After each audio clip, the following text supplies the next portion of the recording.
magnet rezeki. Satu sama terhubung.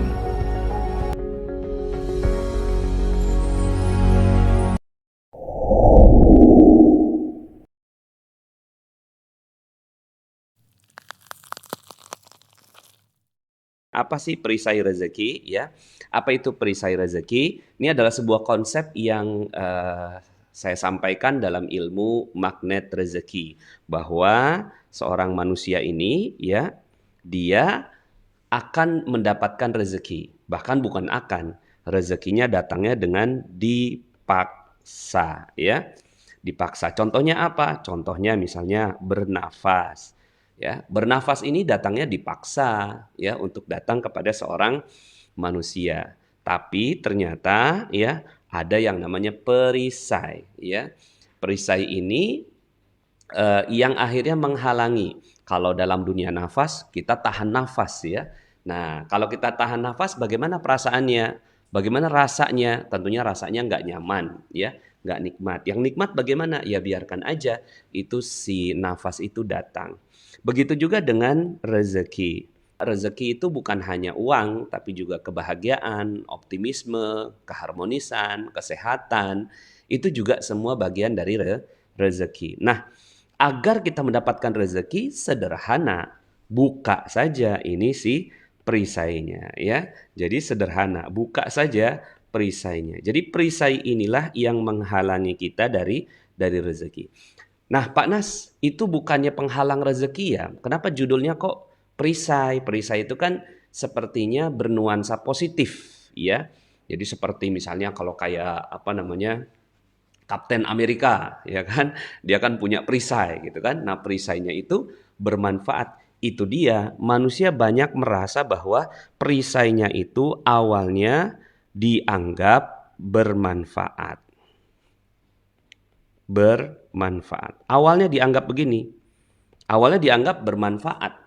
Padahal tidak bermanfaat sama sekali ya. Makanya konotasinya akhirnya saya sampaikan dia konotasinya positif. Mungkin kalau teman-teman pernah nonton yang namanya film Spider-Man ya. Spider-Man itu ada Spider-Man 3 ya. Nah, Spider-Man 3 itu dia Spider-Man-nya bukan warna merah biru, tapi warnanya hitam, ya kan? Nah, itu Spider-Man warna hitam. Ketika itu ada satu zat yang datang dari luar bumi, ya. Kemudian ketika diambil sama si Spider-Man itu, Peter Parker ya namanya ya. Kemudian dia merasa dirinya lebih jago, lebih hebat, lebih dahsyat gitu ya. Tapi lama-kelamaan dia kehilangan sisi humanisme, sisi kemanusiaannya. Dia jadi lebih bengis, jadi lebih kasar, jadi lebih egois ya dan seterusnya. Nah, akhirnya untuk melepaskan dan dia kembali kepada fitrahnya atau kalau bahasa Malaysia ini semula jadi ya, naturalnya adalah dia harus berusaha melepas dengan keras gitu ya. Itu si eh, zat hitam yang ada dalam dirinya si Spider-Man hitam itu. Nah, ketika dia mulai melepas baru akhirnya kembali. Nah, di dalam diri manusia itu ada perisai-perisai ini yang akhirnya dia melingkupi dan makin lama makin banyak ya. Bukan berhenti sampai di situ, tapi akhirnya karena dia nggak sadar gitu ya, ini perisai-perisainya makin banyak sehingga rezeki juga makin nggak datang ya. Kemudian akhirnya ada orang yang mengatakan, kenapa ya kok rezeki saya kok seret, kok rezeki saya segini-gini aja, kok rezeki saya gitu ya, kok utang saya nggak lunas-lunas, kok piutang saya nggak dibayar sama orang, kok proyek saya nggak jalan-jalan dan seterusnya. Ternyata itu faktornya hanya ada di sini, perisai ini. Maka bagaimana caranya supaya rezeki itu datang dengan mudah? Sederhana ya. Buka saja perisainya. Buka saja perisainya. Apa yang terjadi ketika perisainya dibuka? Maka rezeki akan datang dengan lancar. Nah, inilah yang sering kita sampaikan kepada teman-teman yang kok rezekinya nggak datang sih gitu ya. Nah, Waktu itu ada namanya Mbak Ika gitu kan. Mbak Ika ini dia pengen banget ya, pengen banget. Nah, kepengen banget itu namanya keinginan, rezeki yang diharapkan. Kalau kita sebutnya dengan LOP, Law of Projection. Dia pengen banget yang namanya ya mobil ya, mobil CR-V, mobil HR-V dia sebutnya. Mobil HR-V putih gitu ya. Tapi kenapa kok dia nggak dapat-dapat? Karena ternyata dia ada perisai ini ya. Ternyata dia punya perisai rezeki. Ketika dia belajar ilmu magnet rezeki, dilepaskanlah perisainya ini gitu ya. Dilepaskanlah perisainya ini, tiba-tiba ujuk-ujuk mak bedunduk suddenly dia dapat mobil CR-V, bahkan bukan hanya HR-V yang didapat. CR-V secara gratis. Nah, akhirnya ya yang kita inginkan adalah bagaimana kita semua bisa melepaskan perisai rezeki kita ini ya, terutama di dunia yang sekarang kita bahas, yaitu dunia IBK. Jadi, perisai rezeki ini banyak sekali. Ya, perisai itu apa sih Pak Nas? Perisai itu namanya dosa. Ya. Perisai itulah yang namanya dosa. Di dalam Al-Quran, Allah Subhanahu wa Ta'ala sebutkan sederhana yang Allah sebutkan di dalam Al-Quran. Ya, saya ambil dulu ayat Al-Quran di dalam surat 71 ayat 10. Allah Subhanahu wa Ta'ala berfirman, A'udzubillahi minasyaitonirrajim, faqultu astaghfiru rabbakum innahu kana ghaffara. Mohon ampunlah kamu kepada Tuhanmu. Ya, sesungguhnya Dia adalah Maha Pengampun. Jadi bagi orang-orang yang punya dosa, punya salah, ya, optimislah ya karena Allah Maha Pengampun. Ya, jadi kata Allah buka perisainya, ya. Nah, di sini di dalam Al-Qur'an disebutkan karena perisainya adalah dosa, maka ya buka itu dosanya. Kalau dosanya udah dibuka, apa kata Allah? Yursilis samaa 'alaikum midrara. Niscaya dia akan mengirimkan hujan kepadamu dengan lebat. Gitu ya. Dengan lebat. Nah, dengan lebat ini Pak Nas maksudnya apa? Maksudnya adalah apa yang kalian inginkan. Wa yumdidkum bi amwal, dan membanyakkan harta demi harta demi harta demi harta. Jadi Allah akan kasih harta yang banyak sekali kepada kalian. Kalau apa? Tarik ke atas caranya, yaitu kalau minta ampun kepada Allah. Ya, akan dibanyakan harta, anak-anak, kebun-kebun, sungai-sungai, artinya rezeki yang banyak. Apapun yang kamu minta, ya. Nah, ini yang terjadi pada Mbak Ika yang tadi saya ceritakan. Awalnya dia punya perisai. Nah, perisainya itu yang kita tuh kadang-kadang nggak ngerti ya. Dosa kita apa ya? Ada yang sadar, ada yang tidak sadar. Ada yang sadar, ya. Coba kalau didaftar, ya. Coba saya minta teman-teman mendaftar 30 dosa yang disadari. Ya. Pengalaman saya ketika saya tantang orang untuk menyebut 30 dosa yang disadari gitu ya. Itu belum nyampe 30 dia masih mikir, apalagi ya gitu. Apalagi ya. Padahal kalau kita doanya gimana? Ya Allah, dosaku banyak ya Allah, menggunung ya Allah gitu ya. Dosa saya menggunung ya Allah, lebih banyak daripada butiran pasir di pantaimu, lebih banyak daripada bintang gemintang di langitmu. Nah, makanya akhirnya lebih banyak yang tidak sadar, ya kan? Lebih banyak dosa yang kita tidak sadari. Salah satu dosa yang kita tidak sadari adalah di dunia IBK ini. Nah, makanya hari ini kita akan belajar tentang bagaimana supaya teman-teman semuanya, kita semua ya, baik IBK maupun yang keluarganya maupun lingkungannya itu bisa mendapatkan rezeki berkah berlimpah. Yuk sama-sama. Jadi materi ini penting sekali bagi siapapun, bagi semua ya yang ingin rezekinya berkah berlimpah. Mari sama-sama kita mempelajari satu dosa yang banyak kita tidak sadar. Di mana itu? Ya. Nah, salah satu yang kita nggak sadari itu di dunia IBK. Ya. Nah, banyak yang tadi juga tanya, Pak Nas, IBK itu apa, Pak Nas? IBK itu ini ya. Insan ya berkemampuan khusus ya. Jadi kalau dulu ya orang menyebutnya IBK itu adalah insan berkebutuhan khusus ya. Tapi ya ini sudah harus kita ganti. Ini salah satu perisai juga penyebutan nama ya atau kata. Iya. Jadi penyebutan nama atau kata itu juga bagian dari doa ya.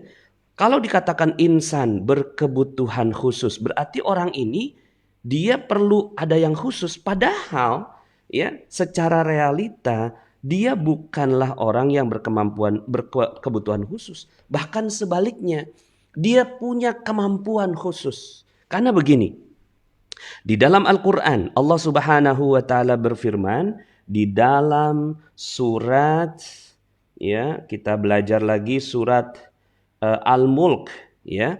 Dalam surat Al-Mulk Allah Subhanahu wa taala berfirman di sini ya, yang ayat yang ketiganya, "Alladzi khalaqa sab'a samawatin tibaqa ma tara fi khalqir rahmani min tafawut farji'il basara hal tara min futur." Yang telah menciptakan 7 langit berlapis-lapis. Kamu sekali-kali tidak melihat pada ciptaan Tuhan yang Maha Pemurah itu sesuatu yang tidak seimbang. Jadi nggak ada yang nggak seimbang itu. Emang yang ciptakan kita siapa? Yang ciptakan kita sama. Yang ciptakan saya, yang ciptakan IBK, yang ciptakan langit, yang ciptakan matahari, yang ciptakan bulan adalah Tuhan yang sama. Nah sekarang pertanyaannya, apakah ada yang tidak seimbang? Maka coba lihat berulang-ulang. Adakah kamu lihat sesuatu yang tidak seimbang? Lihat lagi kata Allah, ayat yang keempat tuh. Tsumma rji'il basara karrataini yanqalib ilaikal basaru khasi'aw wa huwa hasir. Ya, kemudian pandang sekali lagi. Niscaya penglihatanmu akan kembali kepadamu dengan tidak menemukan suatu cacat. Ya, tidak menemukan suatu cacat. Jadi tidak ada istilah orang yang berkebutuhan khusus tuh itu ingkar kepada nikmat Allah Subhanahu wa Ta'ala. Itu salah satu perisai juga, salah satu dosa kita terhadap orang yang dimuliakan oleh Allah Subhanahu wa Ta'ala. Jadi kalau terus maksudnya apa Pak Nas? Kan ada orang yang memang tidak bisa melihat. Ya, mungkin dia tidak bisa melihat, matanya oleh Allah Subhanahu wa Ta'ala ya. Matanya oleh Allah Subhanahu wa Ta'ala mungkin ya diganti dengan kemampuan apa? Dengan kemampuan telinga yang lebih dahsyat. Mungkin matanya diganti dengan kemampuan telinga yang lebih dahsyat. Kemampuan berpikir yang lebih dahsyat. Makanya ya, yuk sama-sama kita lihat nih kisah-kisah ya, atau saya punya beberapa catatan terhadap orang-orang yang sukses ya. Ini adalah orang-orang yang mereka ya, coba sekarang perhatikan mereka gitu kan. Perhatikan mereka ini. Ya. Stephen Hawking ya. Coba ya, seumur hidupnya ya, dia ini Stephen Hawking ya. Itu dia enggak bisa gimana ya? Kan berada di atas roda ya, kursi roda ya. Kemudian Nick Vujicic ya, kemudian siapa lagi ya? Ini ada dari Habibie Hafsyah ya, dari Indonesia dia. Urutan yang pertama ya, yang mana ini Stephen Hawking, kemudian ini Nick Vujicic, kemudian yang sebelah sana ya, itu Habibie Hafsyah ya. Ini adalah orang-orang mulia. Bahkan kita pernah punya presiden yang tidak bisa melihat, yaitu Kiai Haji ya Abdurrahman Wahid atau Gus Dur. Beliau manusia mulia, ya. Bahkan sebagian menganggap bahwa beliau adalah seorang wali, ya. Ini ada beberapa catatan di sini ya. Mana ini ya? Ada 5 penyandang disabilitas ini ya, yang sukses taklukkan dunia. Nah, belum tentu orang-orang yang katanya, nah ini juga kata disabilitas juga harus kita ganti. Nah kan dalam ilmu magnet rezeki itu kita bicara tentang disiplin kata. Siapa saja? Contohnya nih Stephen Hawking ya. Stephen Hawking, kemudian Stevie Wonder ya. Yang aduh keren banget ini penyanyi dan pianis. Helen Keller. Buta dan tuli tidak membuat Helen Keller berhenti berkarya. Wanita yang lahir di Alabama ini bahwa semua punya, nah di sini kata-katanya membuktikan kepada dunia bahwa semua manusia lahir dengan kelebihan masing-masing. Oke, dengan kelebihan dia sebagai penulis, aktivis politik dan juga dosen. Kemudian ada juga nih Frida Kahlo, ya. Frida Kahlo ini ya seorang pelukis asal Meksiko, sejak umur 6 tahun terkena polio, ya. Kemudian Beethoven, ya siapa yang nggak kenal Beethoven, ya. Nah, jadi nama-nama ini adalah nama-nama orang-orang yang mengukir dunia. Ini baru 5 orang yang Allah Subhanahu wa taala titip kepada kita, ya.